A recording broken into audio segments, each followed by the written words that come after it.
Ao Old School Strangcast da Academia Gerson Glória. Estou aqui com o Dr. Marco Antônio Pellegrini, um dos grandes atletas aqui da academia, uma pessoa que me ajudou bastante no começo do levantamento de peso. Ele é responsável pela uma boa parte da evolução do powerlifting no ABC e no estado de São Paulo, porque ele me mostrou e eu levei à frente. A gente está hoje numa conversa bem grande aqui. Não, Marco? Oi? Tudo bem? Hoje está bem divertido. Na realidade, eu só mostrei para ele como é que era a coisa que eu tinha lido, e ele que tirou o proveito e ele que desenvolveu a coisa. Então ele fala que eu sou o responsável. Ele Tudo é o bem, responsável. eu dei aquela, eu acendi o fósforo, mas ele que deixou o fogo pegar. É isso mesmo. E a gente tá conversando aqui, na verdade, da Golden Era. A gente gosta de falar disso, porque pô, eu treinei aqui com o pai dele, ainda que eu comecei a treinar em 1964, 64. Eu tinha 3 anos. Eu lembro do André, do Daniel e do Gersinho e das meninas, quando eles eram todas criança de 6, 7 anos de idade.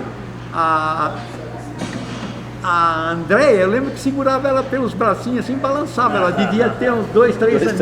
Então para vocês verem como que foi a evolução do esporte e da academia, né? O Marco passou por várias fases aqui dentro, viu nós crescermos, né, Marco? E a gente tem uma predileção muito grande pela e a gente tem a fidelidade, né? Porque eu sempre treinei aqui, nunca mudei, né? Nunca mudou.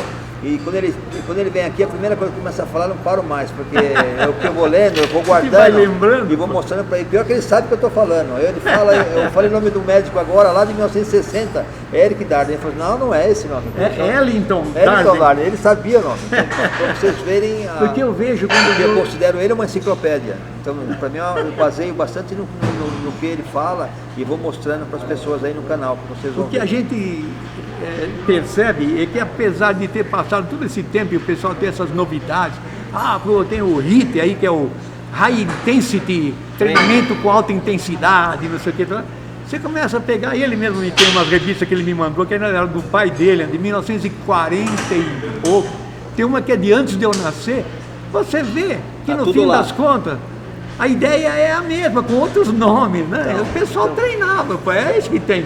Então, Marco, eu vou te contar uma passagem que eu li numa revista de 1960, que é do Bob Hoffman, o pioneiro do levantamento de peso americano, né? Ele tinha uma luta ferrenha com o Joe Wader.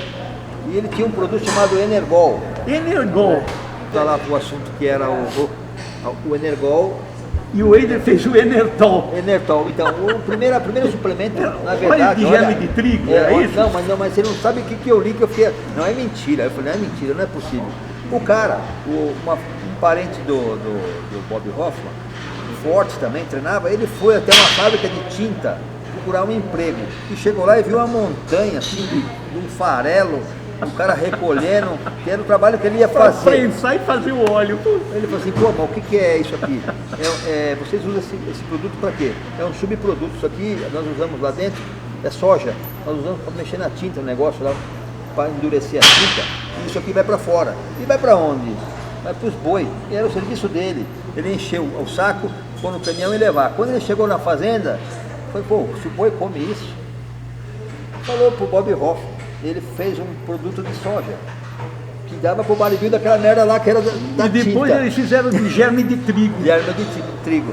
E tinha vitamina E. Que ano que era isso? Que ano que era isso? 1960? 60, 60, então, 64 que eu comecei. 64 é a Silver Era. E se você mexer lá atrás, que você vai entender como eu vou falar para você, se você mexer lá atrás, na época do Arthur, do Eugênio Sandel, ele desenvolveu com os alemães, porque estava avançado, esse povo sempre foi avançado. O alemão sempre foi muito bom em química fina. Isso, ó, ele sabe. Eles tinham um produto que era tirado do ovo e do leite. E usaram o nome do Eugênio Sandel para poder levantar. Como ele era muito ambicioso, ele queria tomar conta de tudo, então faliu. Ele não conseguiu cumprir os contratos e tudo porque ele tinha que estar com os alemães. Ele era inglês, os alemães é que sabiam fazer aquilo. Ele queria expandir no mercado e não conseguiu, abandonou. os alemães continuou e foi uma das primeiras materiais proteicos ricos de verdade em 1895. 1895. Caramba. Então, aí é o que você fala. Tudo Muda o nome e mantém a coisa. mantém a coisa, vai indo pela época assim, refinando. Quem sabe o que eles vão falar daqui uns 20 anos E a com mesma um nome coisa, diferente. é a suplementação, a mesma coisa é os treinos, a mesma coisa é a roupa, é a maneira ou as máquinas. O que você tem que fazer, tem um par de barra bem feito, um bom jogo de halteres, uns bancos e você fica forte igual. Fica, alguém vai falar, não, precisa usar um aparelho com um excêntrico, que é para manter você com o pico de contração o tempo inteiro. Isso. Que não vai variar de acordo com o braço de alavanca. Mas no fim das contas, esses caras treinavam com peso livre. E o peso livre, você sabe que ele vai ter um pouco de maior esforço, Isso. que vai ser quando a alavanca é maior. No Então, caso da rosca, a hora que o teu braço está paralelo com o chão, a alavanca é mais comprida e ali. Passou ali é fácil, dali do começo até ali também é mais ou menos. É possível fazer. Então agora você usa um excêntrico aqui que vai fazer força o tempo inteiro, ou você usa uma máquina que tem a tipo ioiô, que é aquele que você puxa e ela te volta. Com força. Você já viu isso daí que os atletas usam, sai correndo e daqui a pouco aquilo volta. Então, ou então usa uma que é hidráulico, usa aquela máquina com água, que os caras da água que injetavam para fazer o excêntrico mais. Tudo é excêntrica do exercício. No fim das contas, os caras percebem que o que funciona mais é a coisa mais parecida com a atividade natural do cara, que é o que dá mais a habilidade atlética. Então, falando em coisa natural e habilidade atlética, o Arthur Jones tinha um tipo de treino que ele guardava, é muito interessante isso. Ele guardava isso para ele dar um pump no bíceps dos caras, que ele fazia desafio na televisão e na revista Iron Man, porque o Eder não aceitava ele, então na Iron Man aceitava ele porque ele pagava lá, para ficar lá e fazer o negócio andar do cara também. E ele desafiou a nação americana, falou assim, eu preciso de 100 homens que está estagnado. Ele era muito inteligente, eu gosto disso, viu? Ele podia ser fanfarrão, mas ele procurava fazer 100 homens, porque ele já sabia o que estava acontecendo. Então você precisa de 100 homens. Desses 100 eu vou escolher 10. Ele ia conversar com o cara, ele ia atender o cara, porque ele ia dar 1,5 polegada de bíceps em 2 treinos pro cara. Em 2 treinos? 2 treinos, marcou. Olha isso aí. Ele ia amarrar aqui para manter... Não, aí eu achei que tivesse alguma coisa assim. Falei, o que esse cara vai fazer? Ele escolhia, os caras conversavam, ele levava o cara, escolhia os 10. Daqueles 10, todo dia, no primeiro dia ele levou os caras para jantar e para almoçar. No primeiro dia ele foi com um cara, conversando com o cara, falou, vamos falar de você. Falou, minha mulher tá ruim, meu pai tá ruim, minha mãe não sei o quê, eu sou viciado, eu fumo 2 maços de cigarro. Então ele estava procurando aquilo mesmo. Eu treino o dia inteiro, ele estava procurando um estressado. Um cara que não estava tomando esteroide sem parar, estressado emocionalmente e fisicamente de treino, porque ele ia fazer o que com o cara? Ele ia segurar o cara num lugar, 4 dias, comendo, bebendo e dormindo com contrato assinado. Depois você ia fazer o método de treino. O que o cara estava provar, ele queria descansado, pô. Ele queria provar que funcionava. Ele tirou do cara tudo que ele estava acostumado a fazer e pôs ele no descanso. O cara desde que o ambiente fosse aquele, tudo direitinho, o método. E todos conseguiram. E ele provou isso na revista, mostrou todos os caras. É uma revista de 73. E o Eder não quis aceitar nada disso. Não. O que ele fazia? O mais importante é isso, ele fazia o cara um banco Scott, 10 repetições, com a subida normal e com a descida em 4 segundos. 10, era 25 repetições só. Depois ele subia, a outra fase, que é da subida lenta e a descida devagar, são 20. E 5 ele ficava na isometria. Pô, o cara com o braço ficou desse tamanho, pô. O cara estava descansado, 4, 5 dias de treinar. Saiu do overtraining. Ele sabia o que era overtraining, por isso que ele conseguia fazer aquilo. Deixou o cara descansar e deixou o cara não treinar com um treinamento com volume grande, que seria ficar horas a fio na academia. Porque se for ver, desde o tempo que os alemães já estudavam fisiologia, o que faz a hipertrofia é a intensidade e não a duração. Aí. Olha uma explicação que eu sempre queria ter. Você faz em um pedacinho assim, você pegar o livro do Robbins de patologia, o que causa a hipertrofia no músculo é a intensidade do exercício. Porque senão o coitado do cara que fica martelando ali, ele vai ter um braço ele ia ter um braço que não ia caber, não dava nem para segurar o martelo, né? Ele não tem. Ele faz o dia inteiro aquilo. Ele não tem. Em martelo, uma coisa de martelo, eu vou te lembrar de uma coisa. Quem cortava a placa ó como ele sabe, hein? Quem cortava a placa assim, ó, com uma tesourona, tinha um antebraço bem grande. Lu Ferrino. Lu Ferrino, você isso sabe, aí, não é ele verdade? trabalhava numa chaparia. Uma chaparia. É Ele isso tinha um mesmo. antebraço grande. Ele era grande. Ele era grande, Lu Ferrino Mas era... se bem que depois eu lembro que ele foi fazer futebol americano, o pessoal desconsiderou isso, falaram pra ele, não vai fazer isso que vai estragar o teu físico. Estragou. E aí ele passou a fazer, o pai dele que treinava ele o tempo inteiro. Ele entrou no bodybuilder, mas ele sentiu aquela política colossal que o Arnold era o cara em ascensão, Sérgio no brevo, ele falou assim, eu vou sair daqui e vou fazer outro esporte. Voltou depois de 2 anos para a clínica do Wader, a gente chama de clínica, né? O Wader novamente para poder fazer, porque ele sentiu que lá era o lugar dele, lá estava o hype, que era as revistas. Naquele tempo era o hype, era as revistas que vocês falam hoje, não tinha internet, era a revista. Então toda a informação que a gente tinha naquela época, né? Era só por aqui. Só por aqui. Não essa, era o Muscle, né? As revistas que a gente lia e observava, ficava meses para chegar uma revista no Brasil. Impressionante, você lembrava de cor até, de tanto que você lia. Tanto que você lia. E por isso que a gente sabe de bastante coisa. O cara vem falar pra mim, fala, eu li isso aí, tal lugar, Natal, tentar numa revista assim, pá. Assim, o cara fala, pô, Então, como é que você olha? Porque naquele tempo a gente ficava vendo aquilo, não tinha internet, coisa. não tinha nada. Então você imagina a luta de um homem que nem o Arthur Jones contra o Império. Ah, não, Porque o Império era o Wader e o Pay Wader. Que os atletas e o método do Wader era de 2, 3 horas de treinamento. Também funcionou. Sim. Certo? Não podemos falar que não funcionou. Mas arrebentava o Mas pessoal. arrebentava demais, envelhecia demais, os caras cansavam demais. Envelhecia. E aí o outro fazia um treino de 40 minutos, não era aceito porque tinha atleta grande lá. Você ia desmontar o império dos outros se você provasse aquilo. Então E foi ele quando lutou começou contra o isso. Major, né? Fez. Colocou Sérgio Oliva lá, como um forasteiro. O Wader arrancou Sérgio Oliva de lá. Tirou. Porque senão o garoto não ganhava. O Arnold não ganharia, certo? Não mesmo. Não ganharia. O próprio Arnold fala assim, quando aquele homem tirou a camisa, eu nunca vi tanto músculo na vida. E ele estava com 73.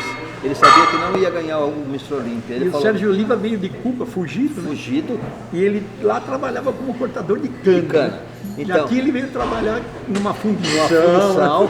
Trabalhar pra cacete. Porque e saía e ia treinar de noite. Então, ele disse que ele era fora de série, assim que ele perguntou pro cara, tem uma entrevista muito boa dele, vai ter umas 10 páginas, é um negócio bem profundo mesmo, que ele tá em casa, sentado com o cobertor nas pernas, você já sabe que tá cansado e tá envelhecendo, tá bem envelhecido já, tava doente.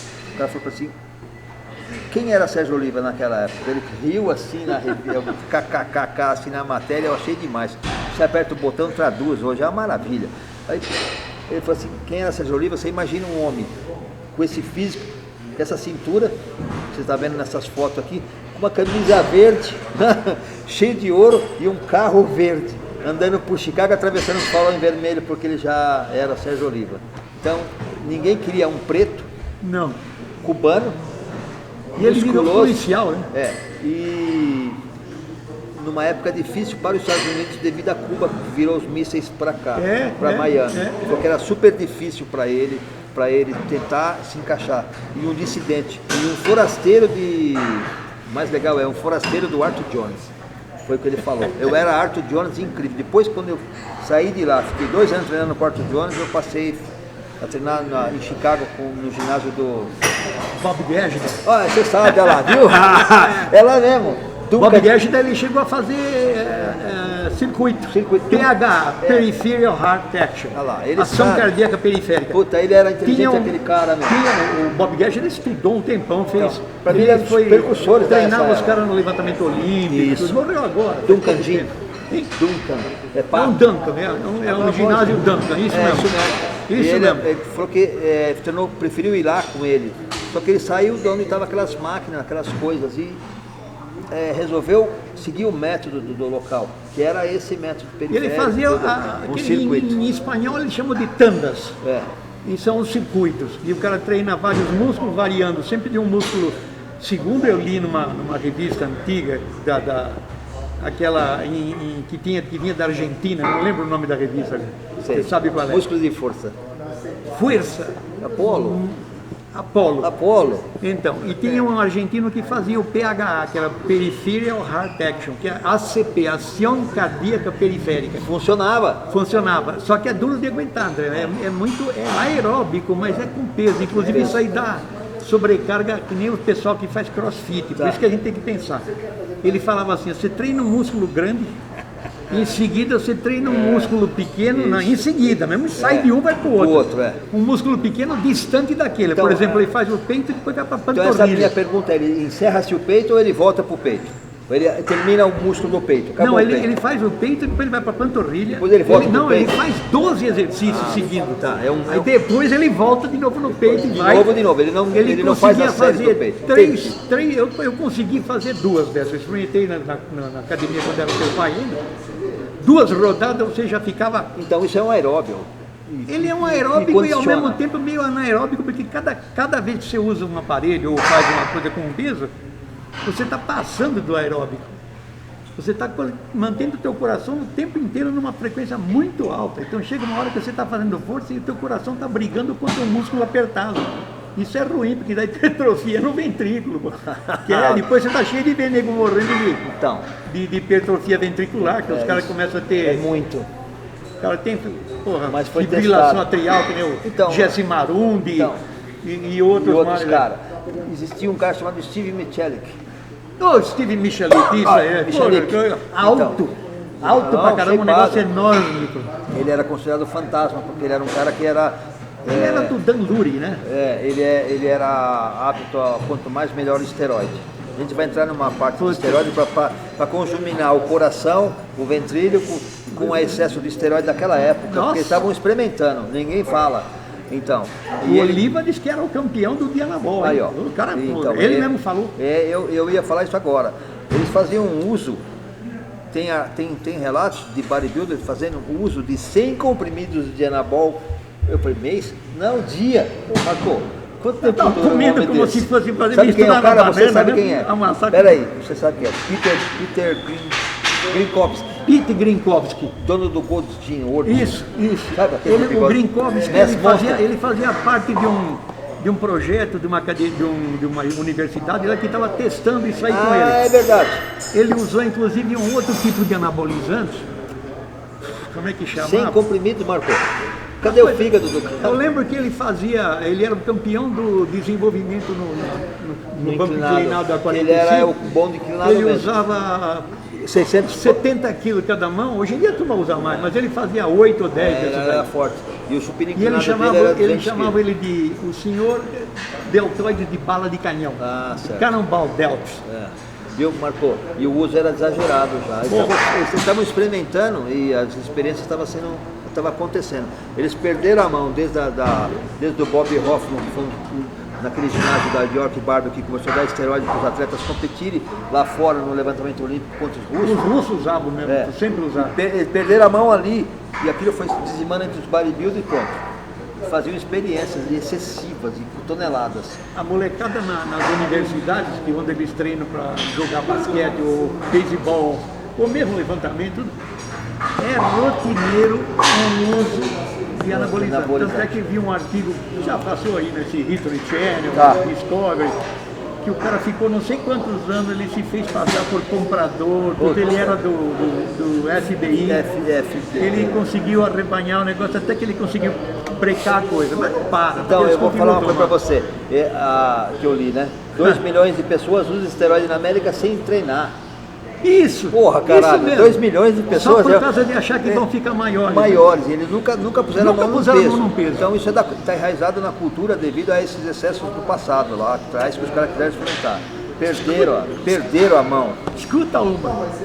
Eu me aposentei agora de São Paulo, que eu trabalhei 32 anos no pronto-socorro ali na Moca. E um dia me veio um cara lá machucado, tipicamente um bodybuilder, né? Ele e uma mulher também, tipo dessa de fitness, né? E ele falando, reclamando, não sei o que, eu falei, mas você usa, né, algum tipo de anabolizante? Não, que é isso, não sei o que. Eu falei, não vai fazer isso aqui, nós temos aqui 3 andares aqui, pô. É capaz de cair isso aqui em cima de mim, falei pra ele, você falar uma coisa dessa. Porque eu treino com peso desde 1964, na academia do André, ele por sinal ele te conhecia, Aí pronto. que ele tinha competido. Não, mas não pode. Os caras, como é que não pode? Você vai falar uma mentira dessa pra mim? Pô? Ele tá dito, eu falei, é isso aqui, pô, e acabou. Aí eu vi o que tinha que fazer, encaminhei e pronto, mas o cara quis bater o pé dizendo que não tomava nada. Eu falei, ah, vai. Então, Marco, essas histórias que você está contando de um cara que você atendeu, isso está no mundo inteiro. E, infelizmente, está morrendo gente. Sim, Os físicos estão ficando imenso. Chegando aí que nem o Big Ramy aí, vários como é que é esse Nick Walker agora, sei lá, cada vez mais músculo. Como é que chama aquele? Cada vez mais sem condição. Aquele meio holandês lá, aquele que a mulher que treina ele, uma senhora lá. Ah, já foi aquele. Já De foi. Curaçao, já foi. Quem? Eu vou lembrar o nome para vocês. Fugiu. Então, Muito peso. se perdeu-se essa áurea do físico, mas não tudo foi culpa dessa era também. Já veio lá da Golden Era, os grandes físicos querendo modificar. Então agora vamos falar. Quando começou isso aí, foi na década de 90, mais ou menos, que os caras começaram a usar o hormônio de crescimento, Certo. E a insulina. A insulina junto.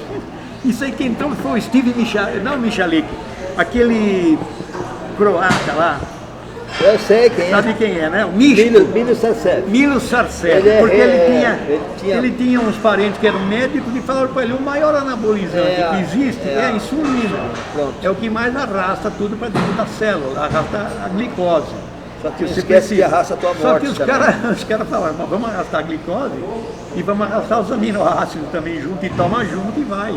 E o cara toma, e toma o hormônio de crescimento também, assim como usa hoje em dia até o hormônio de crescimento parecido com a insulina, insulin-like, né? Sem contar que hoje em dia eles usam o inibidor de miostatina, que é pior ainda. Então está se criando um monstro, né? Isso começa a chegar a um ponto que disforme. o Arnold falou que eles estragaram. Estragaram. Então, O agora. Arnold falou pro Místico, pro Sarcev, estragou. falou, vocês estragaram. Estragaram. Agora, o Sérgio Nobre, não, desculpa, o Samir Banot, como eu estava dando uma lista do Samir Banot, ia até fazer um convite para ele, online, para que ele falasse alguma coisa, porque é possível hoje em dia, graças à internet.